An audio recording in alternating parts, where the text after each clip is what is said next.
시간에 함께 기도하는 시간 갖도록 하겠습니다. 오늘 기도하실 때는 우리 각 가정에 우리 자녀들을 위해 좀 기도했으면 좋겠습니다. 우리가 다음 세대 말은 많이 하지만 정말 다음 세대의 부흥을 놓고 간절하게 기도하는 시간이 있었는지를 돌아보게 됩니다. 이 시간 기도할 때는 우리 자녀들 세대에 정말 영적인 부흥이 일어나게 해달라고 기도했으면 좋겠고, 그러려면 우리 자녀부터 주님 앞에 올바르게 세워야 될 것입니다. 내가 먼저 신앙의 본을 보이게 하시고, 그리고 자녀들에게 정말 그 신앙의 본이 자연스럽게 흘러가서 가장 최고의 유산은 신앙의 유산이라고 하는데, 우리 아이들이 신앙의 유산을 본받아 정말 주님 앞에 주님의 사람으로 살아가게 해달라고 우리 각자 가정의 자녀들을 놓고 기도하겠습니다. 기도하시겠습니다. 하나님 아버지, 이 시간에 우리 더바이브 처치 모든 성도님들의 자녀들을 위해 기도합니다. 하나님, 우리만 잘 믿고 하늘나라 가는 것이 결코 좋은 일이 아닙니다. 하나님께서 우리들에게 맡기신 귀한 양들이 있습니다. 바로 자녀들입니다. 하나님, 우리 자녀들에게 정말 신앙의 위대함을 함께 알아가고 함께 그렇게 세워갈 수 있기를 소망합니다. 하나님, 그러려면 먼저 제가 가정 안에서 신앙의 본을 보여줘야 될 것입니다. 목사랍시고 하나님 설교하고 또 성도들과 좋은 만남을 가지지만 그렇게 좋은 모습을 가정에서 보여주지 못한다면 하나님, 그게 무슨 의미가 있겠습니까? 하나님, 그래서 감독과 또 여러 집사의 자격은 가정을 잘 목양하는 사람들이었습니다. 하나님, 이 시간에 가정을 잘 목양하는 그런 우리 한 명 한 명이 되었으면 좋겠습니다. 가정 안에서 자녀들을 주님의 품으로 돌릴 수 있는 우리 한 명 한 명이 되게 하여 주옵소서. 우리 자녀 한 명만 주님의 품으로 인도해도 다음 세대의 부흥은 자연스럽게 일어나게 될 것입니다. 인구 감소가 문제가 아니라 우리 각자의 가정을 들여다보고 아버지 하나님, 가정에서 자녀들을 정말 주님의 사람으로 세울 수 있기 위해 기도의 씨앗을 뿌리고 본을 보여주며 그들을 주님의 품으로 인도할 수 있는 우리 모두가 되게 하여 주시옵소서. 아버지 하나님 아버지, 이 시간에 우리가 각자의 가정을 위해 기도했습니다. 특별히 자녀들을 위한 기도를 올립니다. 하나님, 우리 자녀들이 똑똑하고 사회에서 잘 나가고 또 자기들의 사명을 잘 감당하는 것도 중요하지만 무엇보다 그들이 신앙인으로서 우뚝 서는 것은 더 중요한 줄로 믿습니다. 우리가 먼저 신앙의 본을 보여줄 수 있도록 도와주시고 그 본을 쫓아 우리 자녀들도 정말 하나님의 사람으로 거듭날 수 있도록 주여 그들을 인도하여 주시옵소서.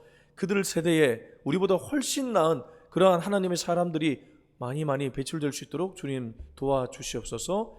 예수님의 이름으로 기도합니다. 아멘. 네, 오늘은 사도행전 3장인데요. 말씀이 꽤 깁니다. 1절부터 26절까지인데 그러니까 3장 전체를 나누는 것이죠. 긴 관계로 19절부터 26절까지를 읽고 말씀은 전체를 나누겠습니다. 3장 1절부터 26절까지인데 말씀은 19절에서 26절을 읽고 전체를 나누도록 하겠습니다. 19절입니다. 시작. 그러므로 너희가 회개하고 돌이켜 너희 죄 없이 함을 받으라. 이같이 하면 새롭게 되는 날이 주 앞으로부터 이를 것이요 또 주께서 너희를 위하여 예정하신 그리스도 곧 예수를 보내시리니 하나님이 영원 전부터 거룩한 선지자들의 입을 통하여 말씀하신 바 만물을 회복하실 때까지는 하늘이 마땅히 그를 받아두리라. 모세가 말하되 주 하나님이 너희를 위하여 너희 형제 가운데서 나 같은 선지자 하나를 세울 것이니 너희가 무엇이든지 그의 모든 말을 들을 것이라. 누구든지 그 선지자의 말을 듣지 아니하는 자는 백성 중에서 멸망받으리라 하였고, 또한 사무엘 때부터 이어 말한 모든 선지자도 이때를 가리켜 말하였느니라.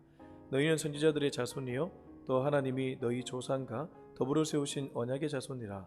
아브라함에게 이르시기를 땅 위의 모든 족속이 너의 씨로 말미암아 복을 받으리라 하셨으니 하나님이 그 종을 세워 복 주시려고 너희에게 먼저 보내사 너희로 하여금 돌이켜 각각 그 악함을 버리게 하셨느니라. 아멘. 정말 운동을 잘하는 운동선수, 프로 운동선수들은 동일하게 얘기하는 것이 있습니다. 어떻게 그렇게 좋은 위치까지, 대단한 위치까지 올라가게 되었습니까? 라고 물으면 기본에 충실했다는 얘기를 많이 하죠. 공부를 잘하는 친구들도 물어보면 기본에 충실했다는 얘기를 많이 합니다. 기본이 얼마나 중요한지는 사실 더 이상 설명이 필요 없습니다. 수영을 잘하게 될 때도 뭐 저병이나 배영이나 자유형이나 뭐 현란한 그런 움직임을 보이기 전에 기본기가 탄탄하게 익혀져야지 그 다음에 더 뻗어나갈 수 있게 되는 것이죠. 신앙에 기본기가 있을까요? 예, 당연히 있습니다. 신앙의 기본은 결국 초심입니다. 초심이 무엇입니까? 예수님을 만났던 첫 만남의 자리입니다. 예수님을 처음 만났을 때 우리들은 어떤 생각을 가졌습니까? 아, 나는 정말 주님 앞에 아무것도 고백할 수 없는 나약한 죄인이구나. 그리고 주님만이 나의 영원한 구원자구나. 이게 바로 신앙의 초심이고, 우리가 이때 은혜 받고 십자가에 흘린 그 보혈의 은혜에 감사하며 그 다음 신앙생활을 하기 시작합니다. 근데 시간이 거듭될수록 그 초심을 잃어버리고 신앙생활 열심히 하는 나를 보게 될 때가 많이 있습니다. 사단은 그런 우리들을 더욱 열심을 내라고 자극시킵니다. 그래, 너 열심히 해. 너 열심히 해. 그러나 주님 보지 말고 너를 봐. 자꾸 그렇게 우리를 자극시키는 것이죠. 그러면 마지막에 가면 뭐가 남습니까? 자기 의가 남습니다. 자기 의가 남으면 사실 신앙생활 완전히 헛돌아간 것입니다. 우리의 신앙생활은 시작도 예수, 끝도 예수가 되어야 될 줄로 믿습니다. 예수님으로 시작했다가 나로 마무리하는 것만큼 비극적인 일이 없습니다. 나로 시작했다가 예수님으로 마무리하는 것은 좋은 일이지만, 예수로 시작했다가 나로 마무리되는 것은 정말 비극 중의 비극입니다. 우리는 가장 최고인 예수님으로 시작해서 예수님으로 끝맺을 수 있었으면 좋겠습니다. 3장 1절부터 4절까지입니다. 쭉 읽어보겠습니다. 시작. 제9시 기도 시간에 베드로와 요한이 성전에 올라갈새 나면서 못 걷게 된 이를 사람들이 메고 오니, 이는 성전에 들어가는 사람들에게 구걸하기 위하여 날마다 미문이라는 성전문에 두는 자라. 그가 베드로와 요한이 성전에 들어가려 함을 보고 구걸하거늘 베드로가 요한과 더불어 주목하려되 우리를 보라 하니. 아니, 제가 앞서 얘기했던 그 신앙의 초심과 기본과 이 말씀이 무슨 연관이 있을까?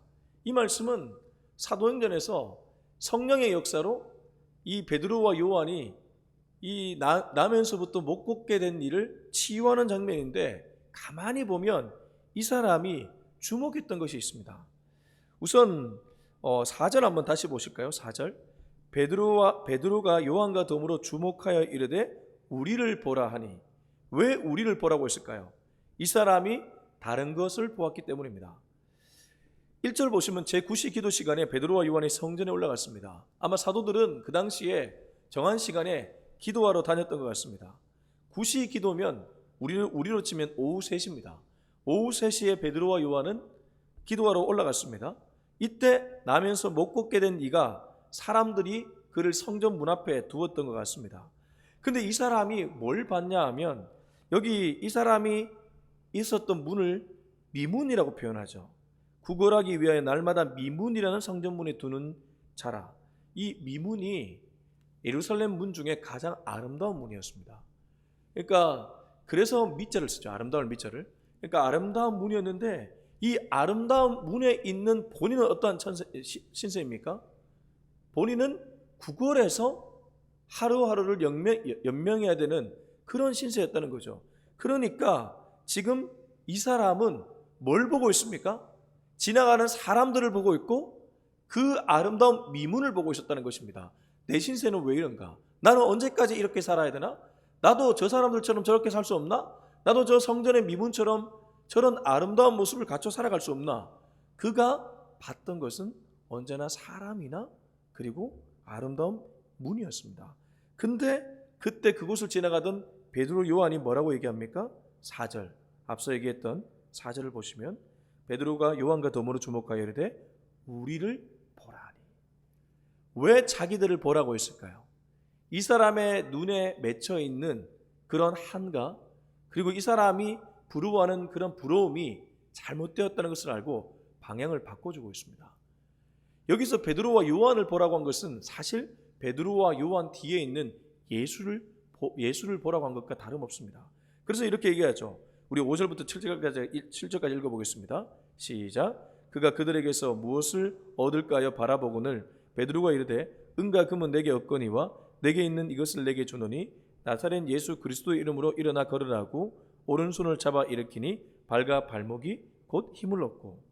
아니, 이렇게 베드로와 요한을 보라고 했으면 사실 베드로와 요한의 그 사도로서의 그 모습이 소문이 났을 것인데, 그들이 믿는 예수를 봐야 되는데 5절 보면 그가 그들에게서 무엇을 얻을까 하여 바라보았다고 얘기합니다.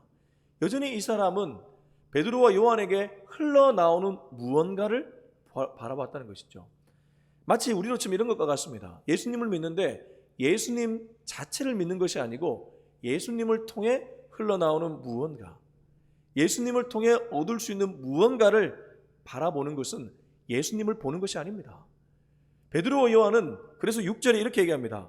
베드로가 이르되 은과 금은 예수로부터 흘러나오는 무언가는 내게 없지만 내게 있는 것을 내게 주노니 나사렛 예수 그리스도의 이름으로 일어나 걸으라고.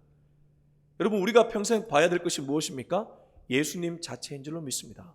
예수의 이름에 담긴 능력인 줄로 믿습니다. 예수님으로부터 흘러나오는 나를 뭔가 번영케 해주는, 나를 뭔가 성공케 해주는, 나를 뭔가 성장케 해주는 그것이 아니라 예수님 자체가 능력인 줄로 믿습니다. 예수의 이름 자체가 능력인 줄로 믿습니다. 우리가 봐야 될 것은 바로 이 부분이라는 것입니다. 그리고 이게 초심입니다. 이게 가장 기본기라는 것이죠.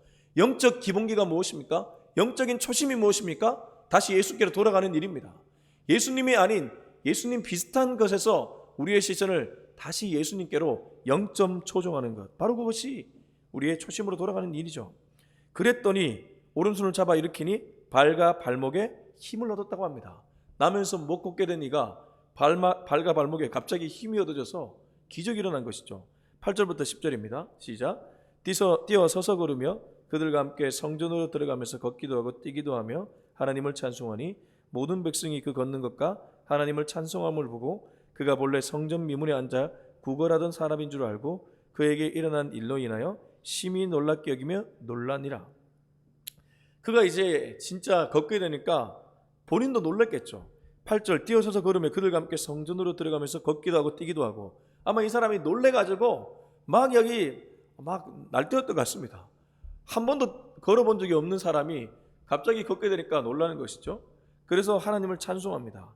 근데 참 재미있는 것이 한 사람이 은혜 받으니까 이 은혜가 퍼져갑니다. 9절 모든 백성이 그 걷는 것과 하나님을 찬송함을 보고. 우리가 은혜 받으면, 제대로 은혜 받으면 사실 가족이 그 모습을 보게 됩니다. 가까운 사람들이 그 모습을 보게 됩니다.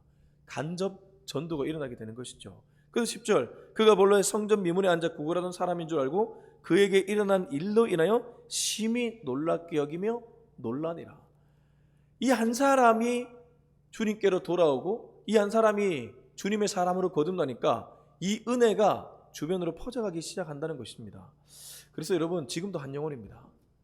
제가 교회를 시작하고 지금 많은 사람이 오는 것은 아니지만 하나님이 제게 부어주는 마음 중에 하나는 한 영혼에 더욱 집중하라는 것입니다. 베드로 요한은 더 많은 사람들에게 복음을 전할 수 있었고 더 많은 사람에게 기적을 일으킬 수 있었습니다. 그러나 그들의 시야에 들어온 한 영혼, 이 한 영혼에게 집중했고 그 한 영혼에게 예수의 이름을 전파했습니다. 그랬더니 예수님이 기적을 일으키셨고 이 한 영혼이 주변 모든 사람들에게 그 은혜를 전하고 있습니다. 다만 그 은혜가 잘못된 방향으로 전해져서 베드로가 이제 설교하면서 그걸 바로잡아주고 있습니다.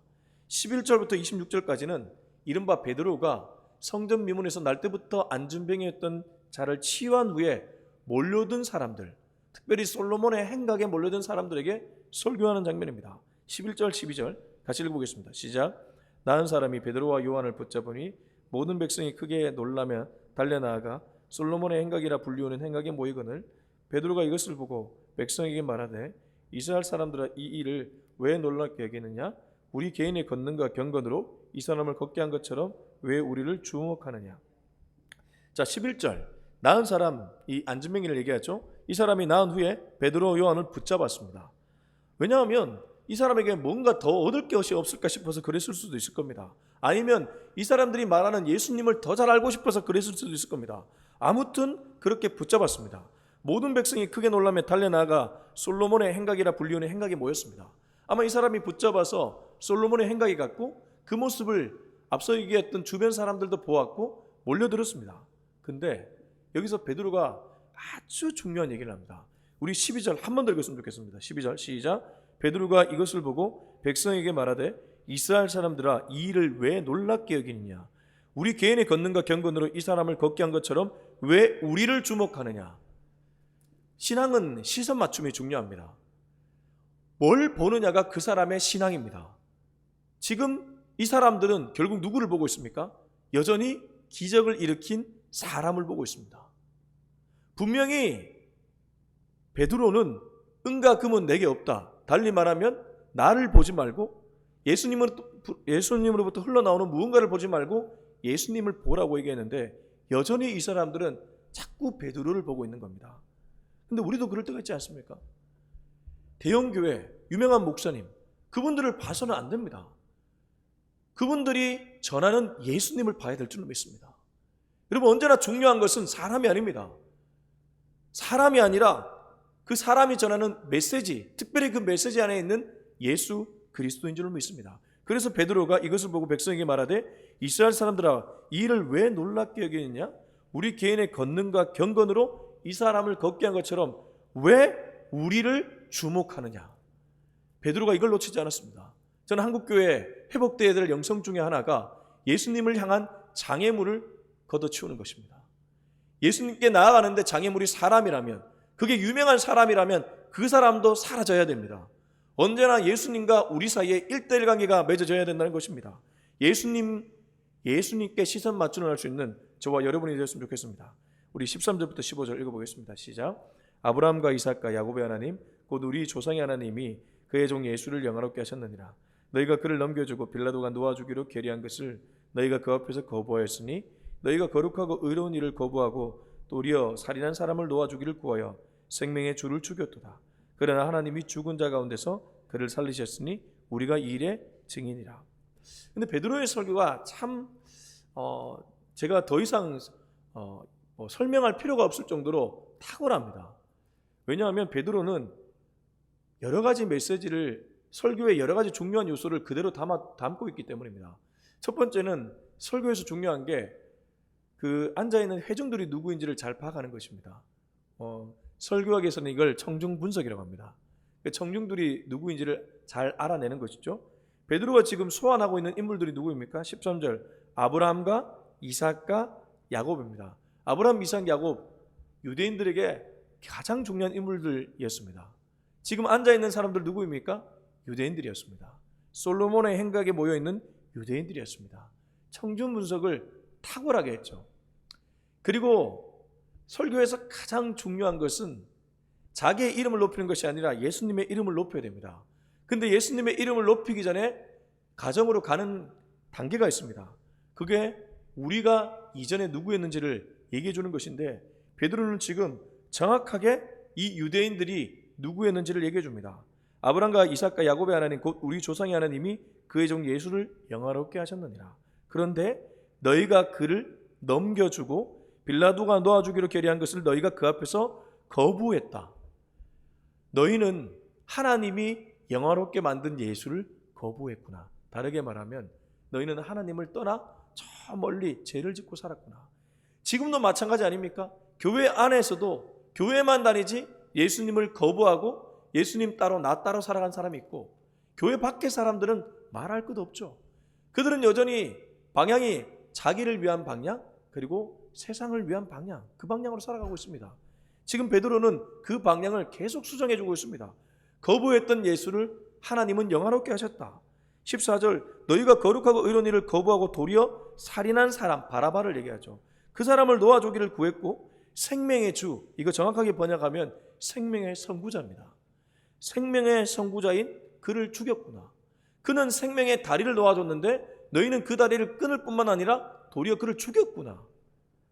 그러나 하나님이 죽은 자 가운데서 그를 살리셨으니 우리가 이 일의 증인이라. 이 얘기를 왜 하겠습니까? 계속해서 시선 맞춤하라는 것입니다.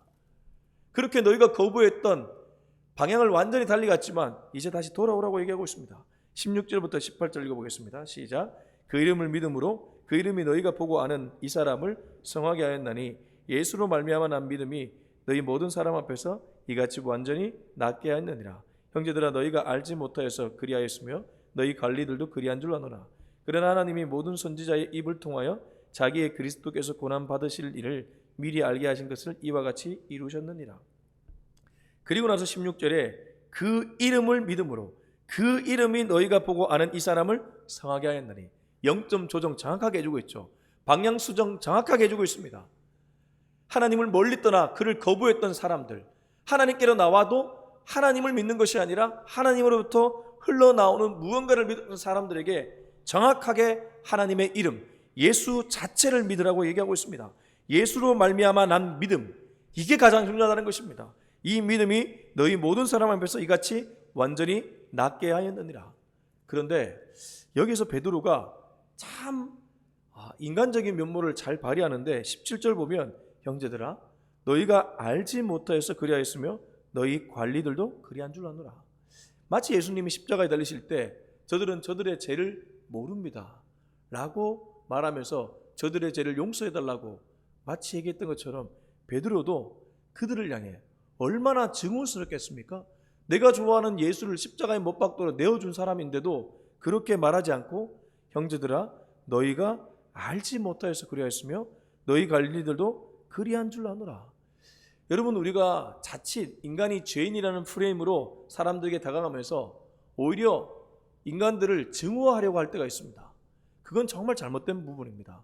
분명히 인간은 죄인이지만 그러나 알고 죄를 짓는 사람도 있지만 모르고 죄를 짓는 사람은 더 많이 있습니다.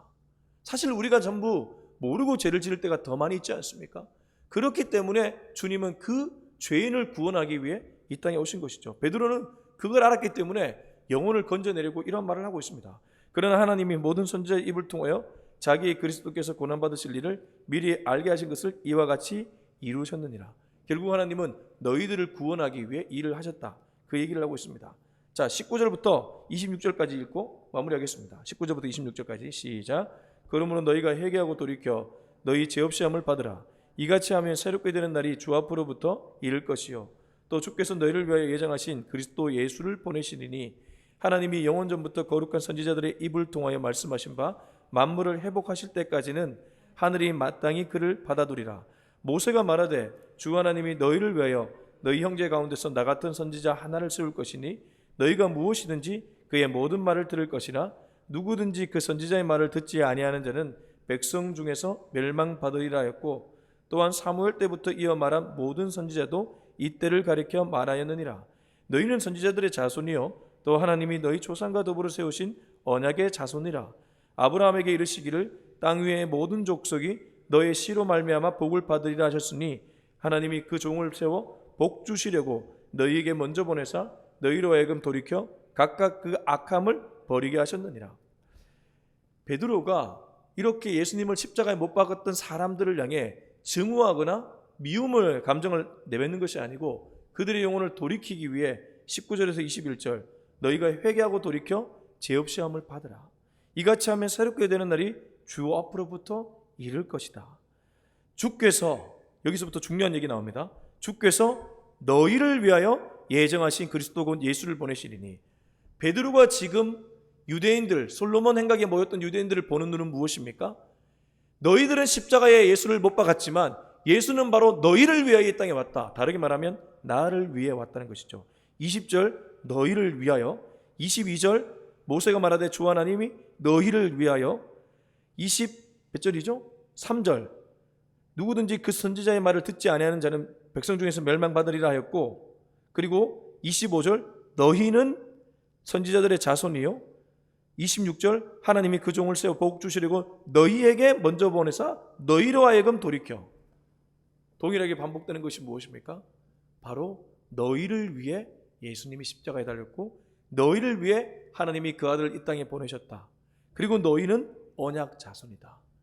베드로는 이들을 증오하고 있는 것이 아닙니다. 예수님이 바로 이러한 자들을 위해 왔다는 것을 놓치지 않고 있습니다. 결국 여러분, 눈이 먼저입니다. 어떤 것을 먼저 보느냐에 따라 그 사람의 남아있는 인생이 완전히 달라집니다. 먼저는 예수님을 착하게 먼저 봐야 됩니다. 예수님이 아닌 예수님 비슷한 것들, 아니면 예수님으로부터 흘러나오는 것들, 그거에 아니라 예수님 자체를 착하게 봐야 됩니다. 그리고 그 다음에는 예수님이 사랑하셨던 한 영혼을 또 정확하게 봐야 됩니다. 근데 그걸 먼저 보지 않고 자꾸 다른 거를 먼저 보면 내 마음에 화가 올라옵니다. 분노가 올라옵니다. 그리고 그 감정을 토로하게 되어 있습니다. 제가 실명을 거론해서 죄송한데 근래에 어떤 목사님이 굉장히 유명한 목사님이시고 정말 존경받는 어른이고 마지막에 은퇴할 때조차 아름답게 퇴장하셨던 분이 어떤 메시지를 교회에서 이렇게 선포하셨는데 한편으로 보면 이해는 되지만 한편으로 보면 이해되지 않는 메시지를 선포했습니다. 젊은 목회자들을 향한 나름 훈계의 메시지였습니다. 여러분 아마 유튜브 보시면 그 영상 보셨을 겁니다. 근데 그 목사님이 본인은 정말 철저하게 사셨습니다. 양화진 대충 아시죠? 그쪽 교회면 거기서 정말 최선을 다해 사셨고 누구도 그분을 향해 싫은 소리 하지 않았습니다. 근데 그분이 근래에 애끓는 마음으로 선지자적인 마음으로 젊은 목회자들을 향한 얘기를 했지만 한 가지 놓친 것이 있습니다. 저는 그분의 얘기를 들으면서 한 가지 도저히 동의가 되지 않는 부분이 있더라고요. 그분은 이중직, 특별히 목회자들이 세속화되었다고 많이 얘기했습니다. 젊은 목회자들이 세속화되었다고. 근데 인간의 기본 욕구를 너무 지나치게 죄악시하는 것은 도리어 하나님의 이 창조 섭리를 제대로 이해하지 못하는 일이 될 수 있습니다. 이게 무슨 말이냐 하면 하나님은 인간에게 기본적인 욕구를 허락하셨습니다. 수면욕, 식욕, 성욕입니다. 이 세 가지 욕구는 죄악시 될 욕구가 아닙니다. 물론 통제되지 않고 절제되지 않는 기본적 욕구는 문제가 될 수 있습니다. 예를 들면 식욕을 지나치게 부리거나 수면욕을 지나치게 부리거나 성욕을 지나치게 부리는 것은 문제가 됩니다. 그리고 성욕도 가정이라는 울타리 안이 아니라 혼외에서 이루어지면 문제가 됩니다. 그러나 이 기본적 욕구 자체를 부정하는 것은 도리어 하나님을 제대로 이해하지 않는 일이 될 수 있습니다. 그래서 지나친 금욕주의자들은 사람들을 억압할 뿐입니다. 이거 굉장히 중요한 얘기입니다. 욕구를 허용해야 된다 이 말이 아닙니다. 하나님이 만드신 기본적인 욕구에 대해서는 이해를 해야 된다는 것이죠. 베드로는 지금 이 사람들 분명히 죄인이었지만 이 사람들을 구원하기 위해 예수님이 이 땅에 왔다는 것을 놓치지 않았습니다. 젊은 목회자들 문제 있는 부분이 분명히 있습니다. 그러나 하나님은 그들을 통해서 또 다른 스토리를 써내려 갈 것입니다. 무엇을 먼저 보느냐에 따라 완전히 달라질 수 있습니다. 문제를 먼저 보느냐, 그들이 개선되어서 하나님께 돌아와서 이런 일을 할 수 있는 부분을 먼저 보느냐. 베드로는 이들의 문제를 먼저 본 것이 아니라 이들이 돌아와서 회개하고 돌이켜서 하나님의 사람으로 거듭날 것을 먼저 보았기 때문에 너희를 위하여 너희에게 이 말을 썼던 것입니다. 여러분, 무엇을 먼저 보고 계십니까? 우리의 시선이 우리의 신앙입니다. 바라기는 저와 여러분이 예수를 정확하게 먼저 보고 그리고 한 영혼을 향한 진심 어린 마음으로 그 영혼을 볼 수 있기를 주의 이름으로 축원합니다. 기도하겠습니다. 이 시간 기도할 때 우리 이 시간에 우리 자신을 놓고 한번 기도했으면 좋겠습니다. 우리가 이 시간에 기도할 때 우리 자신이 정말 주님 앞에 주님이 아닌 다른 것들의 시선을 빼앗기지 않고 오직 주님을 제대로 볼 수 있게 해달라고 우리 같이 한번 기도했으면 좋겠습니다. 기도하시겠습니다. 하나님 아버지 감사합니다. 오늘 이 귀한 메시지를 통해서 우리가 먼저 무엇에 시선을 고정해야 될지를 분명하게 깨닫게 해주심에 감사합니다. 하나님 아버지, 우리가 먼저 바라봐야 될 것은 예수 그리스도입니다. 예수님 비슷한 것이 아니라 예수님 당신을 우리는 매일 봐야 될 것입니다. 우리의 시선이 여기에 완전히 고정될 수 있도록 도와주시옵소서. 하나님, 예수님을 믿었다가 결국 자기로 돌아오는 경우가 얼마나 많이 있습니까? 또 예수님을 향해 가는 사람들을 막는 장애물이 될 때가 얼마나 많이 있습니까? 주여, 제가 그러한 장애물이 되지 않도록 저를 꺾어 주시옵시고 저를 부인시켜 주시옵시고 언제나 예수님께 나아가는 성도님들을 아버지 하나님 함께 배출해 나갈 수 있도록 도와주옵소서. 아버지 하나님, 우리 성도님들 한 분 한 분이 정말 주님 앞에 바로 설 수 있기를 원합니다. 주님과의 일대일 관계를 맺어갈 수 있기를 원합니다. 주님께 시선을 온전하게 고정할 수 있기를 원합니다. 주여, 이러한 신앙이 회복되어서 정말 마지막 시대에 주님께 귀하게 쓰임받을 수 있는 우리 한 명 한 명 다 되게 하여 주옵소서. 이제는 우리 주 예수 그리스도의 은혜와 하나님의 사랑과 성령의 기름 부으심이 우리의 시선이 언제나 예수님, 바로 예수님 자체에 고정되기로 다짐하고 다짐하는 우리 모두의 머리 위에 지금부터 영원토록 함께 하기를 간절히 축원하옵나이다.